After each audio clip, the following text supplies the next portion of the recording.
Neo అందిస్తోంది MBBS plus PG degree abroad options with లో cost fees. Chakrapani గారు నమస్కారం అండి. నమస్తే అండి.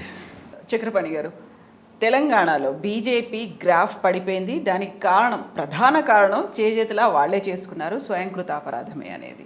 సో ఇప్పటికే ఏమైనా గ్రాఫ్ పెంచుకునే ప్రయత్నాలు, బరిలో బలంగా నిలబడే ప్రయత్నాలు ఏమైనా జరుగుతున్నాయా?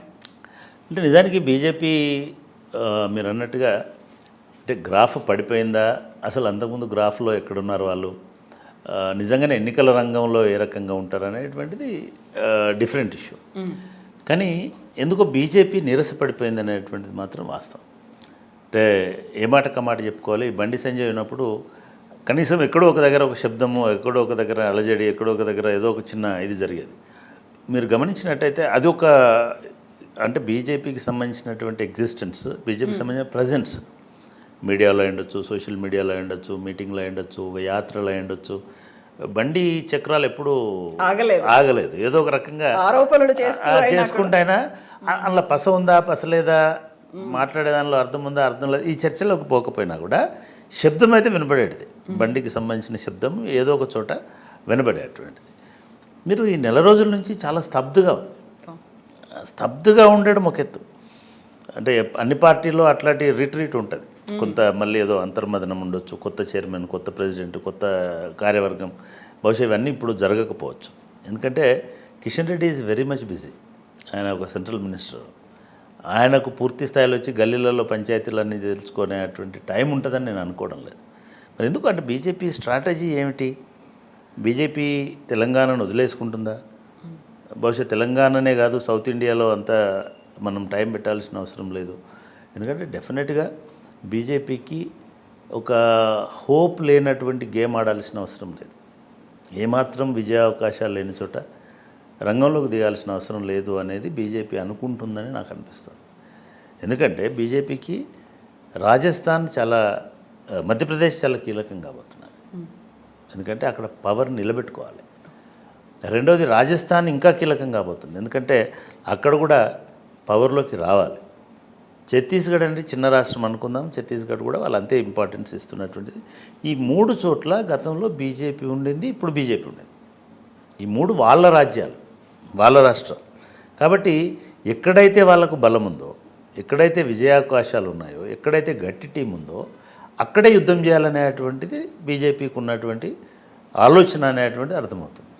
ఎందుకంటే కర్ణాటకలో బలము ఉన్నప్పటికీ, అక్కడ అధికారంలో ఉన్నప్పటికీ, డబుల్ ఇంజన్ సర్కార్ ఉన్నప్పటికీ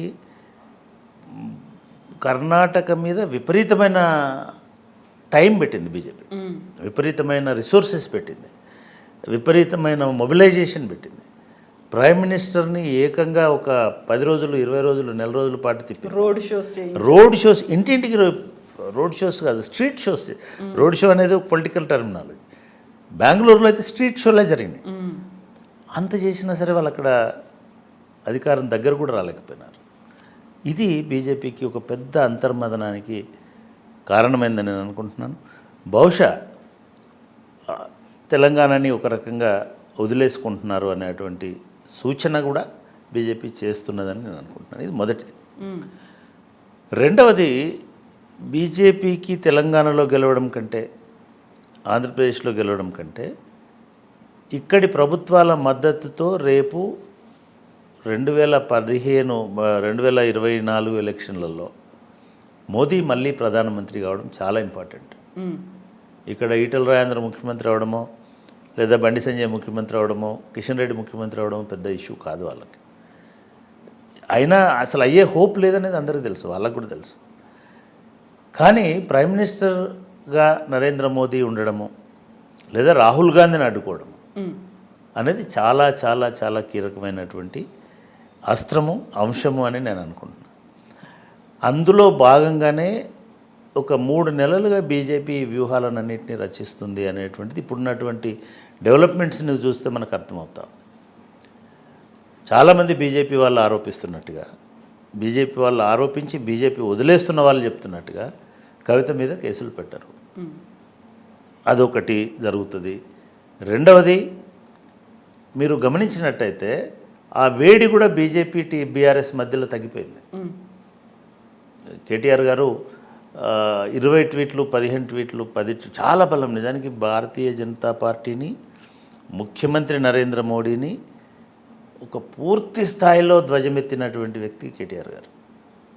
ఏమో మరి కొంత సాఫ్ట్ అయినాడా లేదా అటువంటి వాతావరణం ఏమైనా కనబడుతుందా? అసలు బరిలోనే లేరు, అవసరం లేదు అనుకుంటున్నా. వాళ్ళు అసలు పోటీదారులే కాదు, వదిలేద్దామని కూడా అనుకుంటుండొచ్చు డెఫినెట్గా. ఇది ఒక సినారియో, ఇదొక వాతావరణం కనబడతాం. మూడవది, మీరు ఈ మధ్య జరిగినటువంటి పరిణామాలు ఈ సోషల్ మీడియాలో, యూట్యూబ్ ఛానల్స్లో వస్తున్నటువంటి ఇంటర్వ్యూలో మీరు బిట్వీన్ ది లైన్స్ చూడండి. ఏం మాట్లాడుతున్నారు? ధర్మపురి అరవింద్ ఏం మాట్లాడుతున్నాడు? బండి సంజయ్ మీద ఏం మాట్లాడుతున్నాడు? కిషన్ రెడ్డి రీసెంట్గా ఎవరో చెప్తున్నారు, బీజేపీ కార్యవర్గం మీటింగ్ జరిగితే 1 గంటన్నర 2 గంటల సేపు బండి సంజయ్ వర్గాన్ని ఎట్లా మనం నిర్వీర్యం చేయాలనే దాని మీద చర్చించినారు. ఎట్లా మనం మళ్ళీ అదుపు తెచ్చుకోవాలి, దాన్ని పూర్తి మన గ్రిప్లోకి తీసుకొచ్చుకోవాలి, హోల్డ్లోకి తెచ్చుకోవాలనే దాని మీద చాలాసేపు మాట్లాడినారు. మనకు తెలియదు అంతర్గతంగా ఏం జరిగిందో. కానీ రాజకీయ పరిశీలకులు, రాజకీయంగా అబ్జర్వ్ చేస్తున్న వాళ్ళు, మనకు ఇన్ఫర్మేషన్ ఇస్తున్న వాళ్ళు చెప్తున్న దాన్ని బట్టి బీజేపీ ఇప్పట్లో మళ్ళీ యుద్ధరంగంలో దిగేటువంటి అవకాశం లేదు. వాళ్ళు 2024లో జరిగేటువంటి పార్లమెంట్ ఎన్నికల మీద ఫోకస్ చేస్తారు తెలంగాణ. అప్పుడు కూడా ఫోకస్ చేయరు. అయితే రీసెంట్గా కేటీఆర్ ఈ మధ్యన ఒక మాట అన్నారు, నెక్స్ట్ కేంద్రంలో ఏర్పడబోయే ప్రభుత్వానికి మన అవసరం చాలా కీలకం కాబోతుంది. ఐదర్ ఇట్ మేబీ ఎన్డీఏ కావచ్చు, ఇండియా కావచ్చు. బట్ మీరు చెప్పినట్టుగా ఆంధ్రప్రదేశ్ నుంచి వైఎస్ఆర్సీపీ సపోర్ట్ ఉంటుందేమో, ఇంటర్నల్గా కాదు ఎక్స్టర్నల్గా ఉండే ఒక ఈ మధ్యన పెట్టినటువంటి బిల్లులకు కూడా ఆమోదం తెలిపింది, మద్దతు ఇచ్చింది. బట్ ఇటువైపు నుంచి బీజేపీకి సపోర్ట్ ఉంటుంది అనుకుంటున్నారా మీరు? 100%. ఇది చాలా చిన్నపిల్లలు కూడా అర్థమవుతున్నటువంటి రాజకీయం. కేటీఆర్ గారు నిజానికి చాలా క్లూస్ ఇచ్చినాడు. తను మూడోసారి చెప్పినాడు ఈ మాట, ఒకసారి కాదు. ఇది క్లియర్. పార్లమెంటే ప్రామాణికం రేపు ఎలక్షన్లలో. రాష్ట్రాలు ఎవరు వస్తారో ఎవరు పోతారో పక్కన పెట్టండి. రెండోది అన్ని సర్వేలు లేదా మన అంచనాలు కూడా 100% రేపు బీఆర్ఎస్ గవర్నమెంటే వస్తుంది తెలంగాణలో అనేది ప్రతి ఒక్కరు చెప్తున్నారు, ప్రతి సర్వేలో చెప్తున్నారు. కాంగ్రెస్ పోటీ ఇస్తుంది కావచ్చు, మిరకిల్స్ జరిగితే తప్ప కాంగ్రెస్ అధికారంలోకి వచ్చేటువంటి ఆస్కారం ఐజాఫ్ నా ఉన్నటువంటి వాతావరణం లేదు. రెండవది, నేషనల్ లెవెల్లో జరుగుతున్న సర్వేలలో కూడా 11 సీట్లు 10 సీట్లు బీఆర్ఎస్ అని చెప్తున్నారు. నేను అంటున్నాను 15 సీట్లు బీఆర్ఎస్కి వస్తాయి ఈసారి 15 సీట్లు వస్తాయి. కరీంనగర్ కూడా వస్తుంది. కరీంనగర్లో ఎవరైతే గెలిపించినారో వాళ్ళే కదా ఆయన బీజేపీ ప్రెసిడెంట్షిప్ నుంచి పక్కన పెట్టినారు. ఆయన పనికిరాడని చెప్తున్నారు. మరి ఒక బీజేపీ మీ అంతర్గత ప్రెసిడెంట్కి పనికిరాని ఆయన రేపు పార్లమెంట్కి ఎట్లా పనికి వస్తాడు? ఏ మోరల్ ఇది ఉంటుంది మీకు? ఇది రాంగ్ స్టెప్ కదా బీజేపీది. సో కరీంనగర్ సీటు కూడా రాసి పెట్టుకోండి. అట్లే నిజామాబాద్లో ఏమైతే తెలియదు. అసలు ధర్మపురి అరవింద్ ఏ పార్టీ నుంచి పోటీ చేస్తాడు అనేది కూడా ఒక సందిగ్ధం ఉంది. ఎందుకంటే ఆయన చాలా కామెంట్స్ చేస్తున్నాడు బీజేపీకి సంబంధించినటువంటి అంతర్గత వ్యవహారాల మీద. రెండోది, ధర్మపురి అరవింద్ ఎప్పుడు కూడా బీజేపీ అంతర్గతమైన మనిషిలాగా లేడు. పార్టీ కార్యవర్గంలో కానీ మిగతా వాటిల్లో కానీ పార్టీ ఆఫీస్కి రావడం కానీ ఇట్లాంటివి ఎప్పుడు కనబడవు. సో ఇక్కడ ఏమవుతుందో తెలియదు. బాబురావు మీద ఆల్రెడీ విపరీతమైన ట్రోలింగ్, విపరీతమైనటువంటి వ్యతిరేకత. చివరికి ఆయన ఆదివాసీ మహిళల మీద ఏదో మాట్లాడినాడని, లేదా మిగతా వాటి మీద ఏదో మాట్లాడినాడని, ముస్లిం ఫండ్స్ని సొంత అవసరాల కోసం వాడుకున్నాడని, లేదా ముస్లింలకు వ్యతిరేకంగా మిగతా వాటికి వ్యతిరేకంగా కొంత పాపం తెలిసో తెలియకనో ఆయన పుట్టు బీజేపీ కాదు, అసలు పుట్టు హిందూ తత్వం ఉన్నటువంటి ఆయన కూడా కాదు. ఏదో పాపం ఒక ఆశకు పోయి అక్కడ ఎంపీ అయినాడు. ఎంపీ అయిన తర్వాత ఆ మాయలో కొట్టుకుపోవాలని అనుకున్నప్పుడు ఇట్లాంటి అయోమయంలో కొన్ని మాటలు మాట్లాడతాడు. మరి ఆయన మళ్ళీ గెలుస్తాడా? ఇవన్నీ కూడా ఏదైనా అంతర్గతమైన అంగీకారం లేకపోతే తప్ప ఇంత బలంగా ఉన్నటువంటి అసదుద్దీన్ ఓవైసీ, కేసీఆర్, కిషన్ రెడ్డిని మళ్ళీ గెలవనిస్తారా? ఇవన్నీ కూడా ప్రశ్నలు బీజేపీలో ఉన్నాయి ఇప్పుడు. సో ఇటువంటి ఈ 4-5 అంశాలను బట్టి చూసినప్పుడు బీజేపీకి తెలంగాణ అసెంబ్లీ ఎన్నికలు అనేటువంటి ఒక ప్రధానమైనటువంటి అంశం కాదు అనేది ఒకటి అర్థమవుతుంది. రెండవది, కేటీఆర్ చెప్పినట్టుగా రేపు ఎవరు గెలిచినా సరే ఇక్కడ ఉన్నటువంటి 15 సీట్లు అనేటువంటి చాలా కీలకం కాబోతాయి. బీఆర్ఎస్ పార్టీకి సంబంధించినటువంటి 15 సీట్లు, ఇప్పుడున్న 15 సీట్లు నిజంగానే సీరియస్గానే పెడుతున్నాడు. ఇదంతా కేవలం పైకి కాదు అంటే మరట్వాడలో ఇంకో 3-4 సీట్లు కూడా గెలిచే అవకాశం ఉంది. అంటే కేసీఆర్ గారు ఏం చెప్పాలంటే పార్లమెంటుకి మేము 25 సీట్లకు టార్గెట్ చేస్తున్నాము అని చెప్పాలి. ఎందుకంటే మరాఠవాడలో ఒక 10 సీట్లు ఉన్నాయి, మన 6 జిల్లాలు తీసుకుంటే ఈ 10 సీట్లు ప్లస్ ఇక్కడ ఉన్నటువంటి 18 సీట్లు లేదా 17 సీట్లు, అట్లాగే ఇంకా మేము కర్ణాటకలో కూడా పోటీ చేస్తాము, బీదర్, గుల్బర్గా, రాయచూర్ ఇవన్నీ కూడా పాత తెలంగాణ, పాత హైదరాబాద్ మొత్తం పోటీ చేస్తాము, 30 స్థానాలు మాయంటే మీరు సెకండ్ లార్జెస్ట్ పార్టీ అవుతారు ఒక రకంగా చెప్పాలనుకుంటే. సో అటువంటి టార్గెట్ ఏమైనా పెట్టుకుంటాడా? లేదు. ముందస్తు ఒప్పందంలో భాగంగా ఇఫ్ ఎట్ ఆల్ అట్లా ఉంటే మోడీకి సహకరిస్తారా? ఒకటి మాత్రం షూర్, ఎవరు అధికారానికి దగ్గరగా ఉంటే వాళ్లకు బీఆర్ఎస్ కానీ జగన్ గారు కానీ దగ్గర ఉండే అవకాశం ఉంది. అది కేటీఆర్ కూడా చెప్తున్నాడు. మా అవసరం లేకుండా మీరు గవర్నమెంట్ ఫామ్ చేయలేరు. ఎప్పుడు ఫామ్ చేస్తారు? మీ 20 సీట్లో 10 సీట్లో 5 సీట్లో వాళ్ళకి అవసరం ఉన్నప్పుడు మీ దగ్గరికి వస్తారు డెఫినెట్గా. ఈ స్ట్రాటజీ ఈ ఎలక్షన్లలో బీఆర్ఎస్కి కనిపించని బలంలాగా, అదృశ్య శక్తిలాగా పనిచేసేటువంటి అవకాశం ఉంది. బీజేపీ స్లో డౌన్ అవ్వడం అనేటువంటిది అందరికీ తెలుస్తోంది. కాబట్టి ఇదంతా కూడా భారతీయ జనతా పార్టీ రంగంలో లేదు అని చెప్పడం కోసం జరుగుతున్నటువంటి ప్రయత్నంలో భాగం. లేదా ఈ సంఘటనలు, ఈ పరిణామాలను బట్టి వాళ్ళు రంగంలో లేరు అనేటువంటి విషయం సామాన్యులకు కూడా అర్థమవుతుంది. కాబట్టి మరి బీజేపీ ఆలోచించుకోవాలి. ఇవాళ నేను పత్రికల్లో చూశాను, మురళీధరరావు గారు మాట్లాడినారు ఎక్కడో అని చెప్పేసి. పాపం ఆయన అన్నది యువత బీజేపీకి అనుకూలంగా ఉన్నారు, అది మాకు పెద్ద అసెట్ కాబోతుందని బహుశా. కానీ అది ఇంకో పత్రికలో ఏమొచ్చింది, బీఆర్ఎస్ని ఎవరు ఢీకొట్టలేరు, బీఆర్ఎస్ సంక్షేమంలో నంబర్ 1గా ఉంది. ఇది చాలదా మీరు పోస్టర్ వేసుకోవడానికి? సర్టిఫికేట్ ఇంతకంటే ఎక్కువ ఒక జాతీయ అధ్యక్షుడు, ఆయన రేపు ఎన్నికలు జరగబోతున్న మధ్యప్రదేశ్ అనుకుంటా ఇన్ఛార్జిగా కూడా ఉన్నారు.